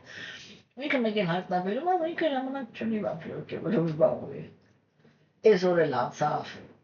իր պրակտիկան չարեց, մյուս օր էլ անցավ, իր պրակտիկան չարեց, չէ, ինքն էլ ըտեղ է, չէ, հավեսանում։ Այսինքն, ինչն է ոչ բարենպաստ հոգևոր կյանքի համար, ոչ բարենպաստ է հոգևոր կյանքի համար գոռոզություն ունենալ, որ դու պիտի մենակ սովորացնես։ Հասկացաք։ Միշտ հետևեք այդ կետին, երբ որ ձեզ համար ուսուցիչ եք ընդունում, միշտ հետևեք այդ կետին, ինքը ունի այն տեղը, այն ազնվորությանը, ում մոտ ինքը սովորում է, թե չունի, թե մենակ զբաղված է դրանով, որ ինքը օքսիդի ստաց սաղին սովորացնում, հասկացաք, այսինքն դա գոռոզության կոնտրոլն է, չափից ավել աշակերտ չընդունելը։ Եվ ժամանակ ունենալ լինել աշակերտը։ Հասկանում եք, սա շատ կարևոր կետ է։ Բայց դա հետագայում է էլի շատ կարևոր դառնում։ Հաջորդ կետը ինքը շատ հետաքրքիր կետ է, ինքը հնչում է այսպես. լինել անտարբեր կորուստների եւ ձեռքբերումների հանդեպ։ Այդ այն ինչից որ մենք սկսեցինք խոսակցությունը։ Չէ՞։ Հիմա տեսեք, այսինքն ոչ բարենպաստ է հոգևոր զարգացման համար, ոչ բարենպաստ է, երբ որ դու էմոցիոնալ տեսանկյունից շատ ծայրահեղ պատանումներ ես տալիս, հիմա այս արիացիների ամենահետաքրքիր կետն է։ Ես ճիշտ ասած արիացիների հոգեբանության վրա սիրահարվել եմ այս կետի վրա, որ ասես բուկվալը հասկացել եմ, որ ես սրանից չեմ փոխվելու։ Եվ որ իրանք ոչ թե պրոստը տանում են, ասում են, այ բան էլի, այդ տառապանքից ազատվեցիր, եթե երջանկության մեջ հաստատվեցիր, վсё, էսի սան ներքում աշխատ չկա։ Իրանք ասում են, համ սրա հանդեպ պիտի անտարբեր լինես, համ նրա։ Անձամբ ես երկար ժամանակ մտածում էի դրա շուրջը։ Ասենք լինել անտարբեր, որ պետք է լինել հավասարակշիռ տառապանքի մեջ, դա հասկանալի է։ Շարունակում լինել հավասարակշիռ երջանկության մեջ։ Պետք է ինչի մասնախոսք վարժեն։ Չէ՞։ Երբ որ այնքան բնական է, որ երբ որ երջանկությունն է գալիս, ես պրոստը պիտի երջանիկ լինեմ, վայելեմ իմ երջանկությունը ու վсё։ Ինչի ես պիտի երջանկության մեջ էլ ճիգ գործադրեմ, այդ ինչի մասնախոսք։ Ու երբ որ ես հասկացա, թե ինչի մասին է խոսքը, ես հասկացա, թե ոնց է կառուցված եղել արիացիների հասարակությունը։ Այդ խառաշումը դառնա կոչվածը, որը իմ նախասահմաններից մեկն է դա ներկայացնելը, չէ՞։ Ես այդ ժամանակ եմ հասկացել, երբ որ հասկացել եմ ինչ նշանակում հավասարակշռություն պահել, երբ որ դու հաջողակ ես։ Ինչի մասին է խոսքը։ Հոգեբանության տեսանկյունից տառապանքը եւ երջանկությունը իրանք կարող են կենտրոնայակին բերեն երկու վիճակի։ Հետարքին է հացերում։ Իրանք կարող են վերել երկու վիճակի։ Տառապանքի մեջ կենդանիակը ինքը կարող է դառնալ դաժան, այսինքն վրեժխնդիր, հա, կամ կարող է դառնալ, կամ կարող է փառքի ու դառնալ բարի։ Սովորաբար ես դա ասում եմ երկու նախադասությունով։ Դաժան է դառնում, երբ որ իրան տառապանք հասավ, ու ինքը օրինակ նախանձում է բոլոր դրանց, ովքեր որ այդ տառապանքից ազատ են։ Այսինքն չունեն տառապանք։ Հա? Եվ ինքը այդ հոգեվիճակի մեջ է, էլի որ կամ ինքն էլ դիչ տառապի, կամ եթե արդեն ինքը տառապանքի մեջ է, թող իրանք էլ տառապեն։ Հա? Ու դա միշտ այդ բանաձևն է։ Իրանք ինչով են ինձանից լավը, ես տառապել եմ, հա հիմա էլ իրանք են տառապում, որ ինչ որ նախնդիր է, դարձավ դաժան, չէ՞, կամ հակառակ, ասում եմ ես տառապել եմ, ես դա միշտ վերում եմ ծնողական հարաբերությունների մեջ, օրինակ, տվիս այդպիսի օրինակներ տեսել եմ ռեալ կյանքում, հասկանում եք, երբ որ ասեք մայրը, որը ինքը ասեք ոչ այդքան բարեհաջող ամուսին արվեսել, որը դաժանություն է ցուցաբերել, հեսա այն այլեր, լավ կյանքով չի ապրել, հետո աղջիկ ունի ու մեկին նայում տեսնում ես, որ ինքը իր աղջկան է, որ ասում բանեց, տնավարի ասած չլում է ամբողջ օրը, հա? Ծանր աշխատանքի է տնում, տան հետ կապված, ոնց դուշմաններն են այնպես աղարվում, էլի։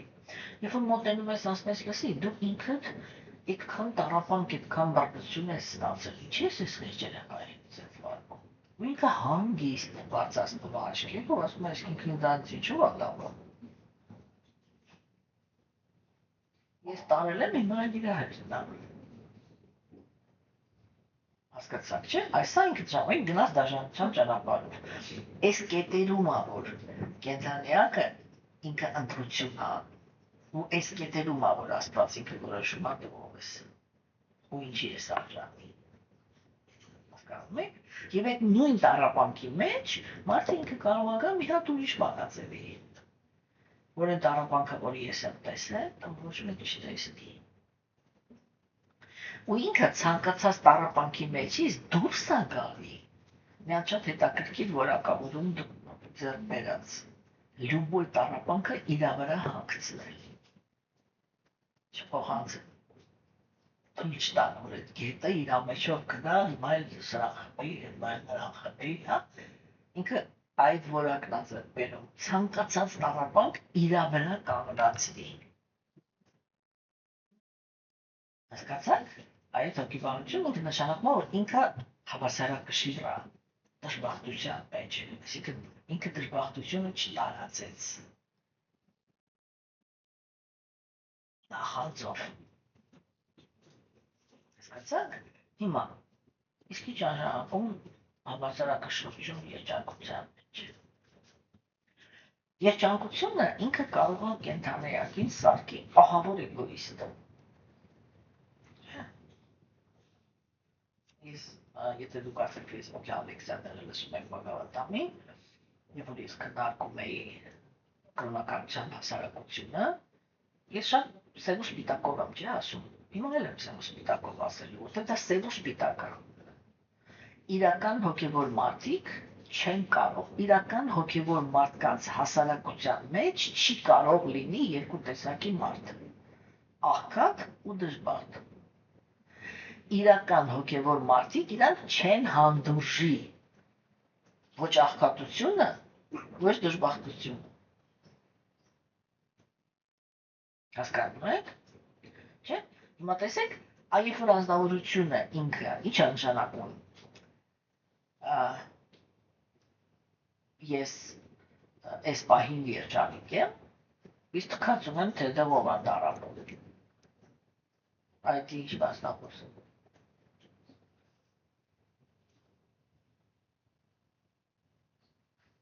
Այնակ ես ինձ թույլ եմ տալիս շենքում ապրել, իմանալ, որ իմ հարևաններից ինչ-որ մեկը, որ ասում մի կտոր հացի կարոտ է, ես քշեմ BMW, ամեն ինչս ապահոված լինի, մի անգամ մտքովս չանցնի, որ կարելի է մի օր գնալ խանութ այս մարդու համար ընդամենը 20,000 դրամ փող ծախսել, իր մի ամսվա ուտելիքը вообще կոպիտ է, դե չգիտեմ, բրինձ, չգիտեմ, պանիր, կեսի, հասկացաք, չէ, ինչ որ կարող է մնալ, այդ է առնեմ, բերեմ դնեմ իր տունը, ասեմ հարևան ենք, էլի, օտար մարդիկ չենք։ Այսի ամենաէլեմենտար բանն եմ ասում։ Այդ ինչի վաստախոսքը։ Ես հավասարակշիռ չեմ։ Բալանս չեմ պահում, այսինքն իմ մեջ չկա, թող բոլորի համար լավ լինի։ Այ ես լավ եմ, ուսը, այդ ինձ համար բավական է, հա, հիմա տեսեք, այսինքն հաջողության մեջ հավասարակշռությունը, դա նշանակում է չգոռոզանալ, որտեղ գոռոզությունն էլ է կենդանիակի չորացնում։ Հասկացաք։ Այսինքն հոգևոր կյանքի համար ամենամեծ թշնամին դա ներքին չորությունն է։ Դրա համար ինչ որ մենք ասում ենք հոգևոր դաշտում այդ առաջի որակները հոգու որ սկսում են սարքնել, որն է, չէ՞, ինքը գալիս է գիտելիք, արդարություն, բարիություն։ Այս արդարություն, բարիությունը իրանք իրար հետ են։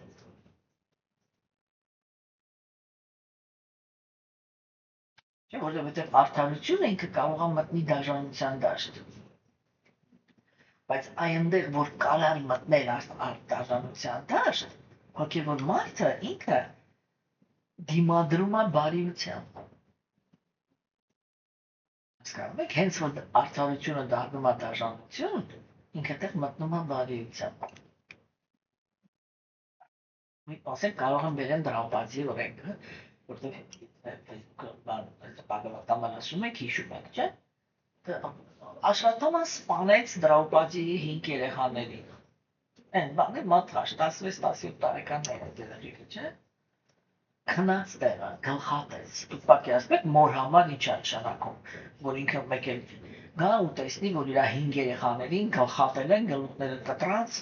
գլուխներն էլ տարել են, մարմինը այդտեղ գցած է։ Կարող պատկերացնեք մայրը ինչ է ասում։ Հա?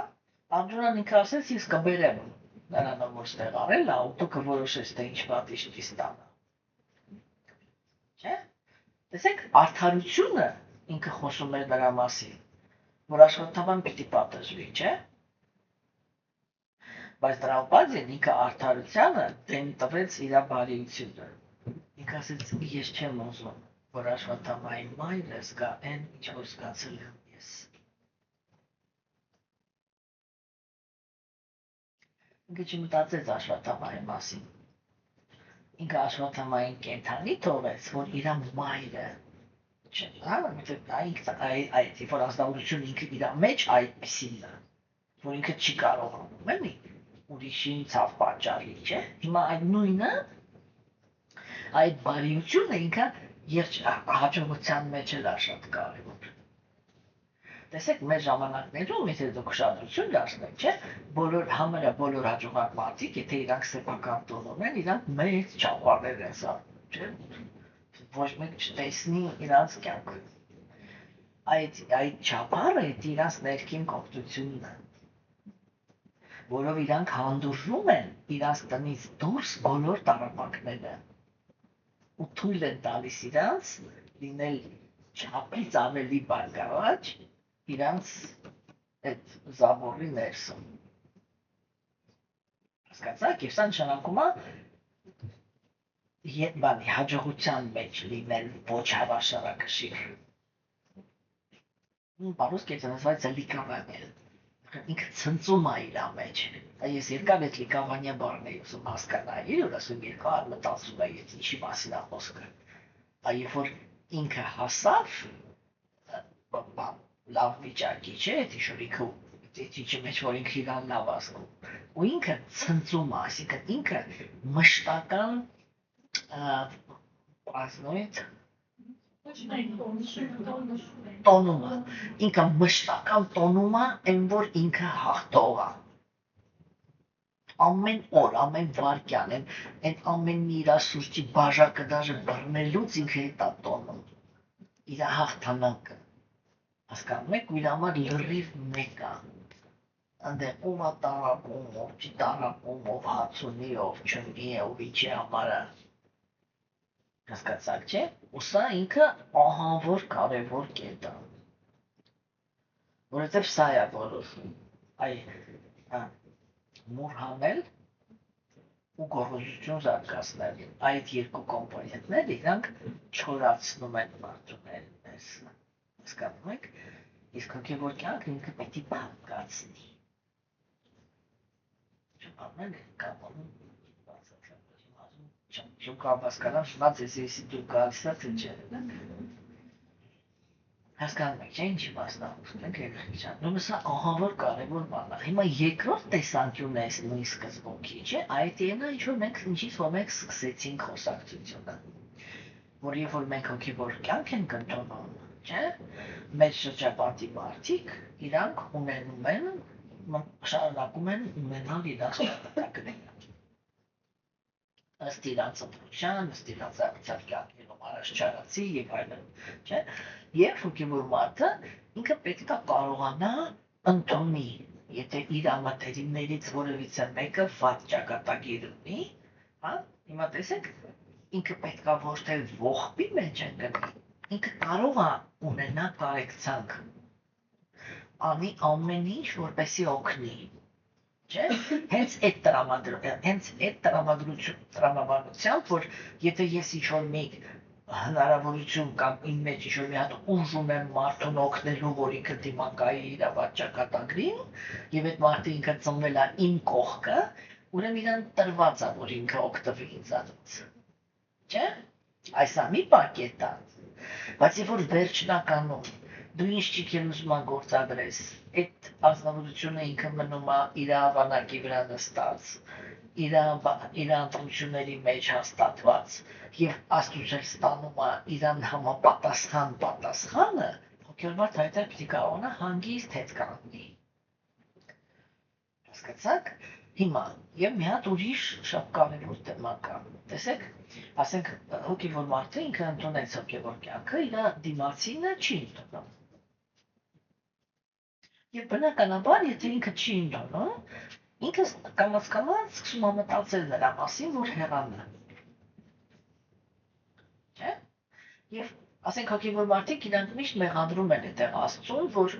բան տեսար Աստված ընտանիքս քանդեց, հետո մարդը ինքը իր մեջ է որ մենակ ամնում մտածում անը, դե պետք էր ինձ ես Աստվածը вообще։ Ես ես ամեն ինչ ընդունեցի, ընտանիքս քանդեց, մնացի մենակ ես, ինչ հիմա ինչ եմ անելու, ոնց եմ անելու, չգիտեմ ես, չէ՞։ Ուրեմն այստեղ այդ դա է կարևոր, որ մենք պետք է կարողանանք, տեսեք ասեք, այ որ ես ընտրում էի հոգևոր կյանք, չէ՞։ Ես իմ դիմացինին հարցնում էի, իրա դուրու գալսա թե չէ։ Չեմ հարցրել, չէ։ Ես ասել եմ ինձ համար հոգևոր կյանքը կարևոր է։ Ու եկել եմ ու իրանից պահանջում եմ, որ ես պիտի ազատ լինեի ընդունեմ հոգևոր կյանքը։ Իսկ ինքը այդ ազատությունը չունի, ինքը պիտի ընդունի, որ ես ընդունել եմ հոգևոր կյանքը։ Ուստո։ Գումեն ինչքան սխալ է, երբ որ կողքից եք նա։ Տեսեք, մարդը ինքը իրան էսում ինչ սպասումներ է ունենում, էլի։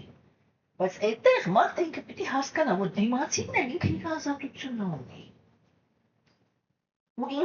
ինքը նորից տեղ իր ընտրությունը ունի։ Որ ասենք ինքը կարող է այդպես անի, որ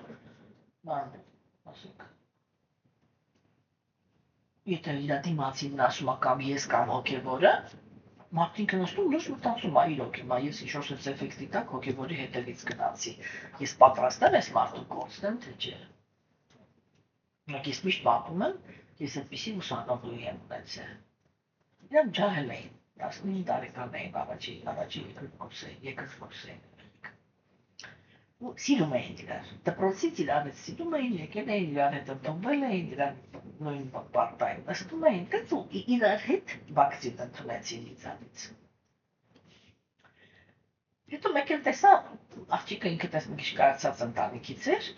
աղջիկը ինչ-որ բան տրամադրությունների մեջ ընկավ էլի։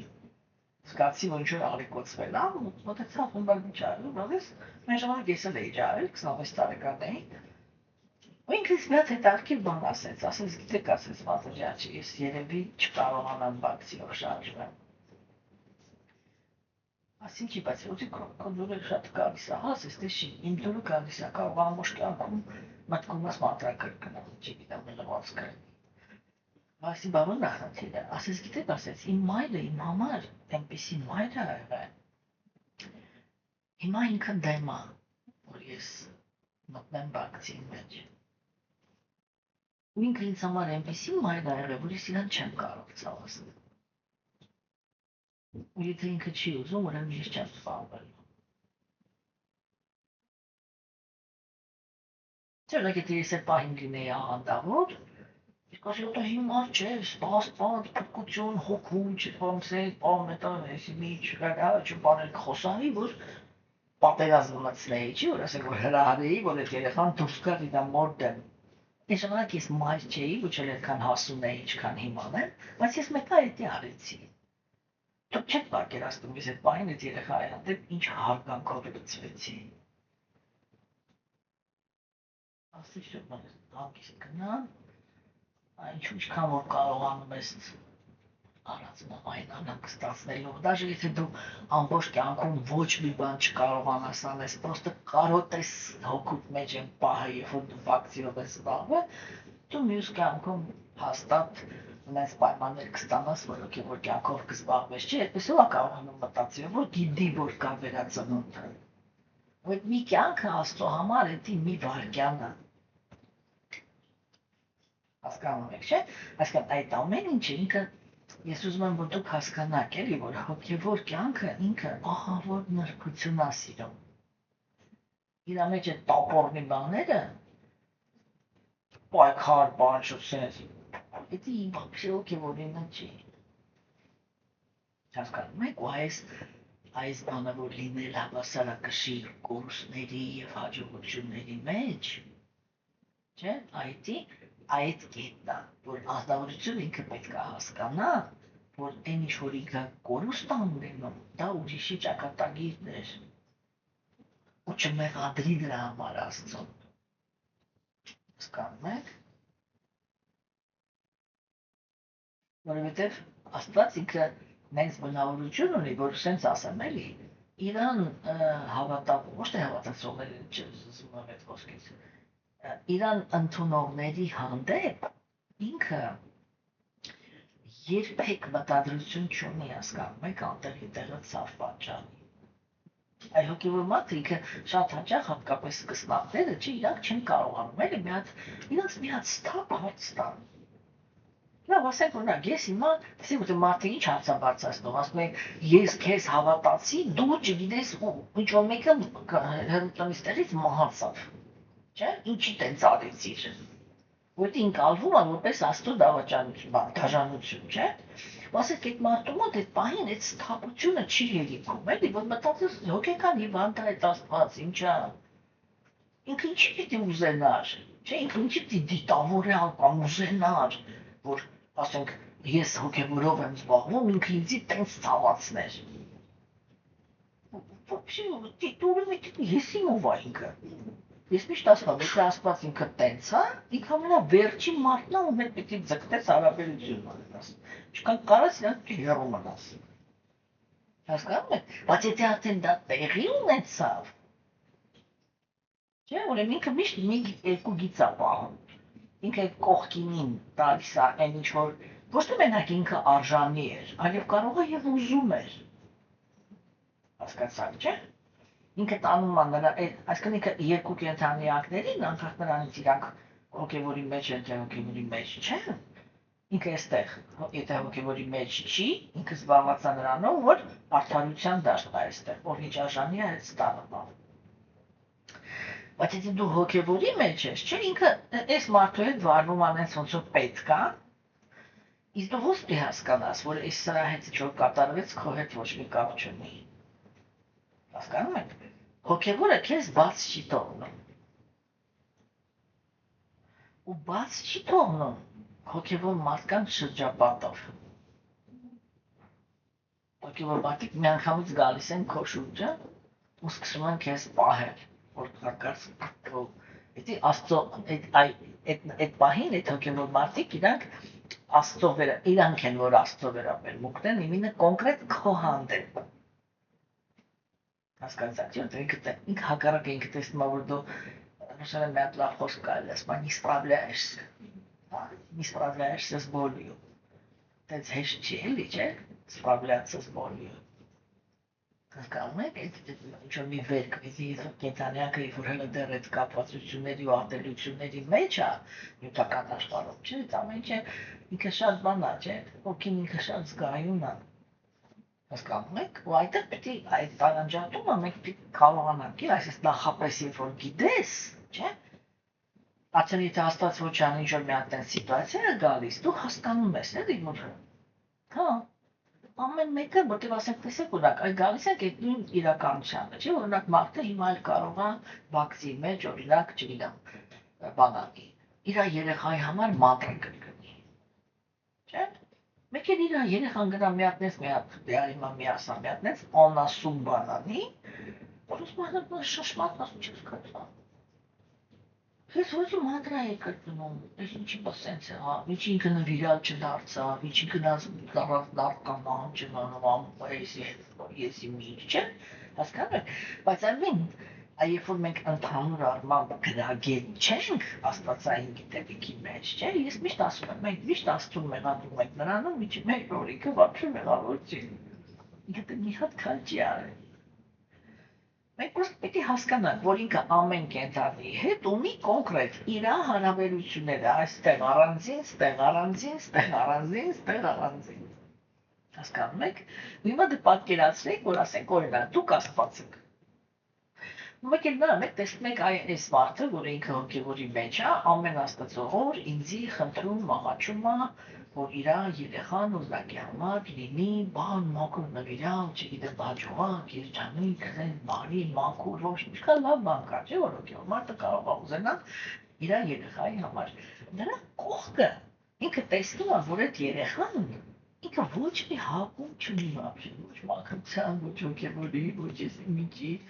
իրան լավ է ու հավես է, երբ որ ինքը արատավոր մարդկանց շուրջ շրջապատում է, ծխում է, խմում է, չգիտեմ, կաշագալիս է, դեն անում վայ բասկորջան բարգի, եսի ինչ չէ, հա, տեսեք, ինքը այստեղ է դա, եթե այդ ազնվորությունը ինքը ազդեցության տակ անգե, քո աղոտքը գործելու է, ու ինքը պրկելու է, այդ որ հասկանանք երբ այլի, որ երկուսն էլ աղոտում են, բայց մի դեպքում օգնում է, մյուս դեպքում չէ։ Եթե Աստված ինքը տեսնում է, որ այդ դու իր համար աղոտում ես, ու ինքը բան այլ ես, պարմանականորեն ինչ-որ չափով անմեղ է, ու կոպիտ ասած ինքը բնությամբ նարկոման չէր,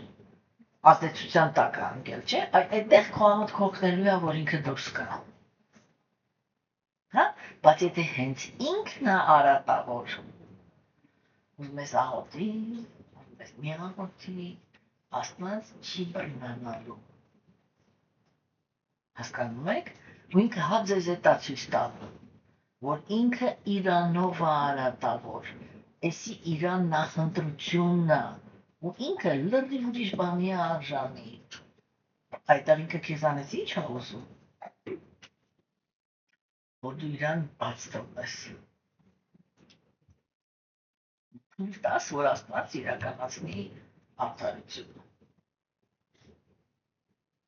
Հասկանում եք։ Ամեն կարողացա բացատրել։ Այդ կետը միշտ հիշենք։ Այսինքն առաջի քայլով հոգևորը ինքը անպայման աղոթում է, որ փորձանքի մեջ դուրս գա։ Բայց երկրորդ քայլով, եթե ինքը տեսնում է, որ դուրս չի բերում, նշանակում է այդտեղ ճակատագրի խնդիր կա։ Հասկանում եք։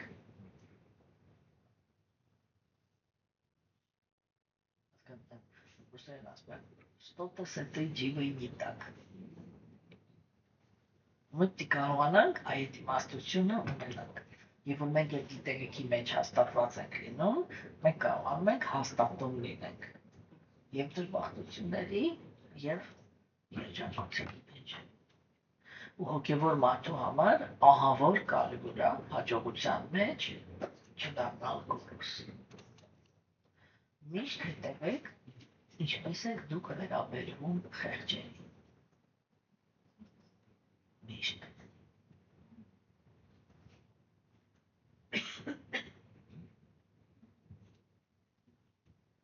օրինակ ասենք, տեսեք, ինքը շատ պարզ կետերից է սկսվում։ Մենք բոլորս բնակարաններում ենք ապրում հիմնականում, չէ՞։ Ասենք դուրս ես գալիս, տեսնում ես, որ հավաքարարը ինքը, չգիտեմ, մտածում ես 70,000 դրամի համար այդ ավերը վեցրած ամբողջ օրը կռացած քո առաջ աղբաբանանում, չէ՞։ Կարծում եմ, որ լրիվ կարելի է իրան նույնպես աջակցել, вообще խնդիր չկա, իրանք մենակ ուրախ են լինում։ Բայց գոնե ասենք մի հատ ժպտալ մարդուն, բայց մենք սովորաբար նենց ենք ասում, ոնց որ իրանց չնկատեցինք, չէ՞։ Որտեղ ոչ մարդ չկար։ Պոստը պարտականություն, այնքան ջի աշխատանքն այնք աշխատավարձ ստանում, պարտավոր է ես էլ անցա։ Էցի այդ բառերի տակ միշտ ներքին կոպտությունն է։ Հասկանում եք, չէ՞։ Բայց ասենք եթե օրինակ այդ նույն հավաքարարին դուք ասենք, այդ տեսակ այս հանդիպեցիք է ասում եք, վայ մերսի ամեն անգամ որ դուրս են գալիս այնց ամեն ինչը մաքուր ա լինում, բան էս ալես շնորհակալություն ու բան եք անում, հետո ինչ-որ ձեր աշխատանքն ա եկա։ Բան։ Ինչ-որ մի հատ երկու հատ լավ բառ ասեք մարդուն, չէ՞։ Այ եթե դուք դա հիշում եք կամ այդ պահին էցի զգում եք, չէ՞։ Այ դա նշանակում է որ դուք իրականացված եք, էլի որ այդ բարձր վիճակում գոռոզ չեք։ Իսկ եթե դուք դա չեք զգում, ուրեմն գոռոզ եք։ Տեսեք, ես այդ իմաստով կարող եմ մեծ վստահությամբ իմ աղջիկը օրինակ բերեմ։ Ինքը երբ որ առաջի աշխատանքի մեջ էր, ինքը 2 տարի աշխատեցի, բանից այդտեղ 3 տարի աշխատեց։ Ես այդ ժամանակ մի քիչ տենց բան եկել, ոնց որ ինքը նոր մտնում էր ինքնուրույն կյանք, բան։ Ես մտածում էի չխանգարեմ իրան, էլի, դա շատ չէի խառնում։ Ասեք ինքը ղեկավար էր, ղեկավար դիրքում էր ու պատերազմի մեջ էր մտել ուրիշ ղեկավարի հետ, այդ հավաքարարների, աֆիցիանտների, բաների հանդեպ դաժանության պատճառով։ Ինչ էր անում այս տնկոն։ Իր աշխատավարձի կեսը ինքը ծախսում էր նրա վրա, որ հավաքարարների, աֆիցիանտների, ծնունդներին իրանց համար նվերներ էր առնում, բոլորին շնորհավորում էր նոր տարեօրը, բոլոր կանանց համար նվերներ էր առնում մարտի 8-ին, հա, եւ հիմնարկի անունից նվիրում էր իրանց, հասկանում եք։ Ես ասում եմ, չի կարողանում դրա խոսալի, որ մի քիչ նման էր, ասնել եմ, ես խոսամ, ինձ դարձի բադրին չես անում, հասկացեք, չէ՞։ Եվ իրականում ինքը այդպես էլ ես մի կողմից օրինակ ես կարող եմ պատահի նեղվեի բան ասեի, ինչ որ դիրք գործվեցի, բան արեցի, ինչի համար դուրս եկար կամ ինչ, ես չգիտեմ ինչ, բայց իրականում ես շատ ու շատ իր հետևում էի, որտեղ շատ լուրջ պատերազմ էին վարում իր դեմ, էլի, ու դու այդպես բաներ չանես, էդի չի կարելի, ու իր պայքարը որն էր, ինքը ասում էր, հիմա ձեզ կա ձեր համար ի՞նչն է կարևորը, որ երբ որ ես ասում եմ, մարդիկ իմ ասածը անեն, չէ՞։ Դուք մտածում եք, որ իրանք ինձանից վախենան, որ իմ ասածը անեն, ես էլ մտածում եմ, որ իրանք ինձ սիրեն, որ իմ ասածը անեն։ Ձեր համար ինչ տարբերություն է, ինչ որ դուք ուզում եք, դուք ունեք, չէ՞։ Ես ինչ ասում եմ, անում են, չէ՞։ Դուք տեսնում եք, չէ՞, որ ես ինչ խնդրեմ, եթե 5 րոպեից հետո կատարվում է։ Նրանք ասում են, չէ, ինչի։ Այն չի իմ պայքարը։ Որտեղ հետո իրանցից չէ՞ դի բարիություն ակնկալեին, իսկ իրանք բարիության պատրաստ չէին։ Նման իրանց համար պետք է, որ այդ վերևում բոլոր իրար նման դաժան լինեն, իրար նման գոռոզ լինեն,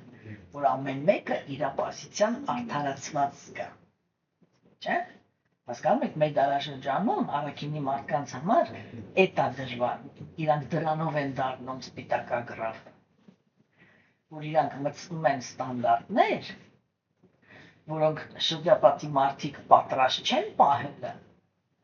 ու դա այդ համեմատության մեջ իրանք դառնում են ոչ բանել են, չէ, հակառակը,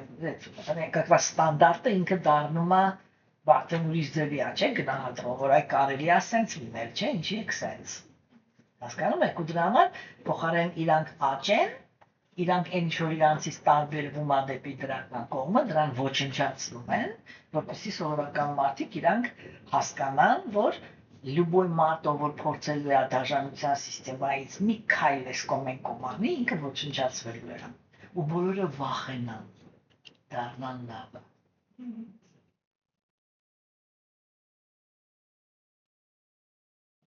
Հասկանում ենք, այսինքն շատ կարևոր կետեր են, որ իրականում ասենք այդ ամենի շուրջ ներքին հոգևոր կյանքով զբաղվող անձնավորությունները սա թեմաներ են, որ ամեն մեկը իր մեջ պիտի մտածած լինի ու կանտրություններ ունենա։ Հա? Բայց այդ ընտրությունները ինքը միշտ պետք է անի ոչ թե ինչ-որ մեկի դեմ, այլ հանուն իր հոգևոր աճի։ Հասկանում եք, երբ որ ազնվորությունն ինքը արտաքին աշխարհի հետ պատերազմի մեջ է մտնում, հենց որ ինքը իր ներսում սկսեց կռիվ անել արտաքին աշխարհի հետ, արտաքին աշխարհը անմիջապես կռիվ է սկսում իր դեմ։ Հասկանում եք։ Իսկ աստվածամեժության դարաշրջանում ինքը տրամադրությունն է ընդհանուր պետք է լինի այսպես։ Եթե ինձ ոչ մեկ չի խանգարում, որ ես հոգևոր կյանքով զբաղվեմ, նույնիսկ զբաղվեմ ոգու։ Հա? Մերսի ամբողջ աշխարհին, որ գոնե չեն խանգարում։ Հասկանում եք։ Այսօր այսքան է։